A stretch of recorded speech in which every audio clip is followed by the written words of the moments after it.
How's it going, everyone? Hope everyone's having a blessed day. This is going to be a new segment we're going to be adding to the channel weekly. It's going to be called Primetime Takes. We're going to be doing a little bit of out-of-the-box stuff. You know, if you have any ideas, leave them down in the comments. Me and JLowe are going to be doing our own separate segments now, other than the podcast.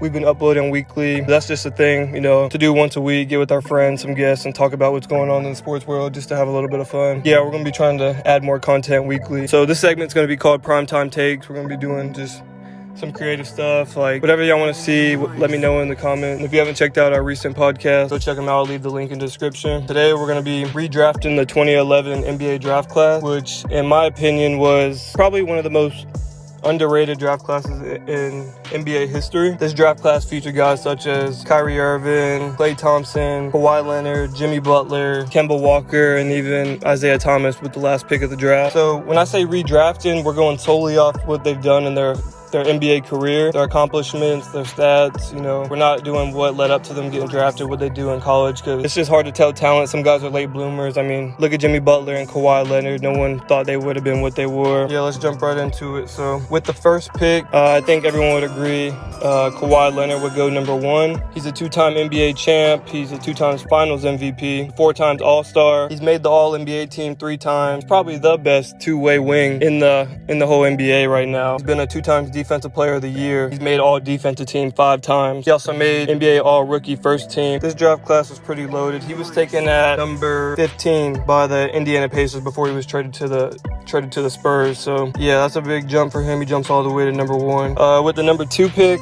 I'm gonna go with Kyrie Irving. Not much of a drop off here. He was selected with the number 1 pick by the Cleveland Cavaliers. He started off his career pretty strong. I mean, he was 2012 Rookie of the Year. He's a 6 times All-Star. He's also an NBA champion. He averaged 27 and 4 during the 2016 finals, where they came back from a 3-1 deficit against the Golden State Warriors. He outplayed Stephen Curry by far in that finals. Career, he averages 22 and 6, and he's made the All-NBA team twice. So Kyrie Irving with the number 2 pick. Moving on to the 3rd pick, I'm gonna go with Klay Thompson. Klay Thompson, in my opinion, is one of the best shooters in NBA history. He's also a top 5 two-way wing right now. He also plays defense.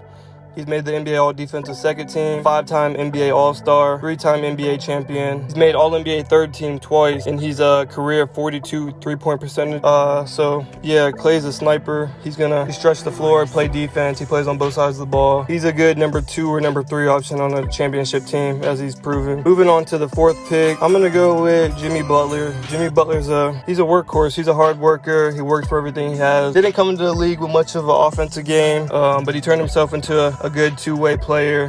He's a 5-time NBA All-Star. He's made NBA Third Team twice. He's a 4 times NBA Defensive Second Team. He also won NBA Most Improved Player in 2015. That just goes to show you how hard he worked to just become a more rounded player. And his career average is 17, 5, and 4. Look at what he's doing with the Miami Heat. He turned that around. He's got them playing good basketball right now, and I believe they're the number 3 seed in the East. Jimmy went from the last pick in the first round all the way to number 4 on my board. With the 5th pick, I'm gonna go with Kemba Walker. Kemba was a great college player. He won a national championship with UConn. He's had a good NBA career. He's a 4-time All-Star. He made NBA All Third Team, and he's a career 20 and 5 guy. He didn't have much help on the Charlotte Hornets. I mean, he's just a good all-around player, though. Hopefully he can make some noise with the Boston Celtics. I think he has them moving in the right direction. He's a good leader. But yeah, I'm taking Kemba with the 5th pick. My number 6, this guy had the biggest jump in the whole draft. He was the last player picked in the whole draft. He's a 2 times All-Star. He made All-NBA Second Team, and he made NBA All-Rookie Second Team. I'm going with Isaiah Thomas at number 6. He's had a good career. He's been in the MVP conversation when he was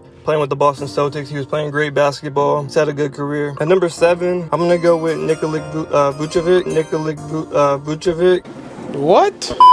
He's made the All-Star team 1, career 16, 10, and 2 guy. This season he has some very good numbers. He's averaging 20, 11, and 3. Magic did make the playoffs last year, so he's had quite a good career. I mean, he hasn't made any noise in the playoffs, but you can't put that all on him. He hasn't really had the team around him. But yeah, I'm going with Vucevic at number 7. At number 8, this is where it gets a little shaky. I feel like all these guys are interchangeable from 8 to 10. I'm gonna go with Tobias Harris. For his career, he averages 16, 6, and 2.